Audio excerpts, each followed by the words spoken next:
ನಮಸ್ಕಾರ, ಇದು ಪ್ರವಾಸಿ ಪ್ರಪಂಚದ ಟ್ರಾವೆಲ್ ಬುಲೆಟಿನ್. ನಾನು ನಿಸರ್ಗ. ಈಗ ಹೆಡ್ಲೈನ್ಸ್.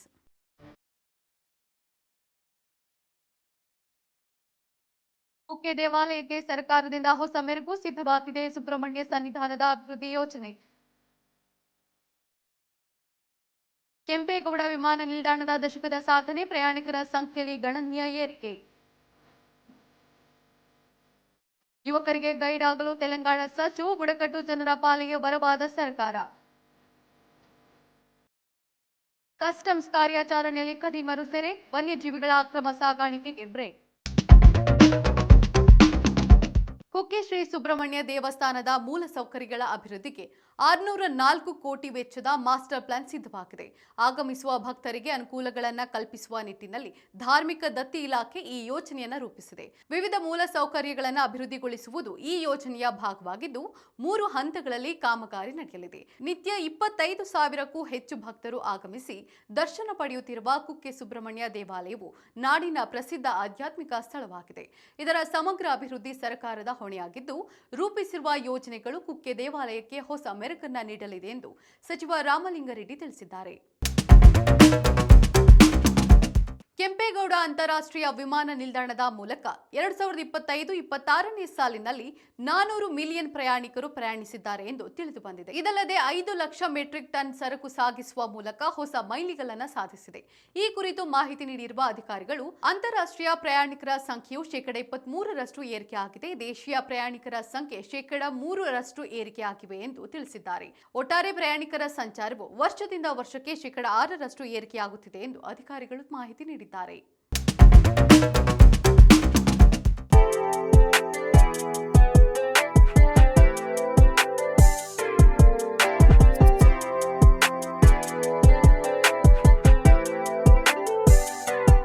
ಜೋಹಾನ್ಸ್ಬರ್ಗ್ ನಗರವು ಕೇವಲ ಆಕಸ್ಮಿಕವಾಗಿ ನಿರ್ಮಾಣವಾದದಲ್ಲ, ಇದು ಚಿನ್ನದ ಗಣಿಗಾರಿಕೆಯ ಮೇಲೆ ನಿಂತಿದೆ. 1886ರಲ್ಲಿ ಇಲ್ಲಿ ಚಿನ್ನದ ನಿಕ್ಷೇಪ ಪತ್ತೆಯಾದಾಗ ಕೇವಲ 10 ವರ್ಷಗಳಲ್ಲಿ ಒಂದು ಸಣ್ಣ ಕೃಷಿ ಭೂಮಿಯಾಗಿದ್ದ ಈ ಪ್ರದೇಶವು ಅತಿ ದೊಡ್ಡ ನಗರವಾಗಿ ಬೆಳೆಯಿತು. ಇದನ್ನು ಸ್ಥಳೀಯವಾಗಿ ಇಗೋಲಿ ಎಂದು ಕರೆಯುತ್ತಾರೆ. ಇದರ ಅರ್ಥ ಚಿನ್ನದ ಸ್ಥಳ. ಜೋಹಾನ್ಸ್ಬರ್ಗ್ ಅನ್ನು ವಿಶ್ವದ ಅತಿ ದೊಡ್ಡ ಮಾನವ ನಿರ್ಮಿತ ನಗರ ಅರಣ್ಯ ಎಂದು ಪರಿಗಣಿಸಲಾಗಿದೆ. ಮೂಲತಃ ಇದೊಂದು ಮರಗಳಿಲ್ಲದ ಹುಲ್ಲುಗಾವಲು ಪ್ರದೇಶವಾಗಿತ್ತು. ಆದರೆ ಇಂದು ಇಲ್ಲಿ ಸುಮಾರು 1 ಕೋಟಿಗಿಂತಲೂ ಹೆಚ್ಚು ಮರಗಳಿವೆ. ಬಾಹ್ಯಾಕಾಶದಿಂದ ನೋಡಿದಾಗ ಈ ನಗರವು ಒಂದು ದಟ್ಟವಾದ ಕಾಡಿನಂತೆ ಕಾಣಿಸುತ್ತದೆ. ವಿಶ್ವದ ಬಹುತೇಕ ದೊಡ್ಡ ನಗರಗಳು ನದಿ ಅಥವಾ ಸಮುದ್ರದ ತೀರದಲ್ಲಿವೆ. ಆದರೆ ಜೋಹಾನ್ಸ್ಬರ್ಗ್ ಸಮುದ್ರ ತೀರದಿಂದ ದೂರವಿದ್ದು ಹತ್ತಿರದಲ್ಲಿ ಯಾವುದೇ ಪ್ರಮುಖ ನದಿ ಅಥವಾ ಜಲಮೂಲವಿಲ್ಲದ ವಿಶ್ವದ ಅಪರೂಪ ಅತಿ ದೊಡ್ಡ ನಗರಗಳಲ್ಲಿ ಒಂದಾಗಿದೆ. ಹಾಗಾದ್ರೆ ಈ ನಗರ ಯಾವ ದೇಶದಲ್ಲಿದೆ? ತೆಲಂಗಾಣ ಸರ್ಕಾರ ಸ್ಥಳೀಯ ಬುಡಕಟ್ಟು ಜನಾಂಗದ ಯುವಕರ ಪಾಲಿಗೆ ಆಸರೆಯಾಗಲು ಯೋಜನೆಯನ್ನು ರೂಪಿಸಿದೆ. ಪ್ರವಾಸೋದ್ಯಮ ಇಲಾಖೆಯ ಅಭಿವೃದ್ಧಿಯ ಭಾಗವಾಗಿ ಈ ಯೋಜನೆಯನ್ನು ರೂಪಿಸಲಾಗಿದೆ ಎಂದು ಸರ್ಕಾರ ತಿಳಿಸಿದೆ.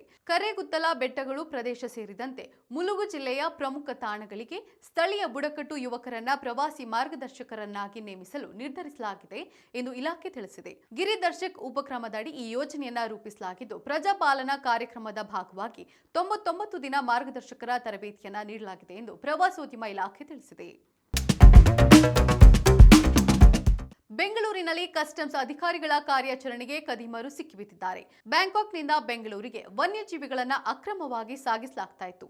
ಕೆಂಪು ಪಾದದ ಆಮೆಗಳು, ಆಫ್ರಿಕನ್ ಆಮೆಗಳು, ಅರ್ಜೆಂಟೀನಾ ಕಪ್ಪು ಬಿಳಿ ತೇಗು, ಗೋಲ್ಡಿಸ್ ಮಾರ್ಮೋಸೆಟ್ ಸೇರಿದಂತೆ ವಿಭಿನ್ನ ಪ್ರಭೇದದ 47 ವನ್ಯಜೀವಿಗಳನ್ನು ಅಧಿಕಾರಿಗಳು ವಶಕ್ಕೆ ಪಡೆದಿದ್ದಾರೆ. ಕಸ್ಟಮ್ಸ್ ಕಾಯ್ದೆಯಡಿ ಪ್ರಕರಣ ದಾಖಲಿಸಲಾಗಿದ್ದು ಆರೋಪಿಯನ್ನ ಬಂಧಿಸಲಾಗಿದೆ ಎಂದು ಅಧಿಕಾರಿಗಳು ತಿಳಿಸಿದ್ದಾರೆ.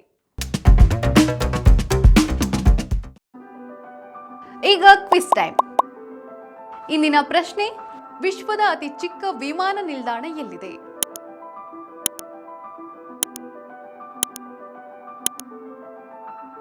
ಸರಿಯಾದ ಉತ್ತರವನ್ನ ಕಮೆಂಟ್ ಮಾಡಿ ತಿಳಿಸಿ. ಇದಾಗಿತ್ತು ಇವತ್ತಿನ ಟ್ರಾವೆಲ್ ಬುಲೆಟಿನ್. ನೋಡ್ತಾ ಇರಿ ಪ್ರವಾಸಿ ಪ್ರಪಂಚ, ವಿಹಾರ್ ವೇ ವಿಶ್ವ. ನಮಸ್ಕಾರ.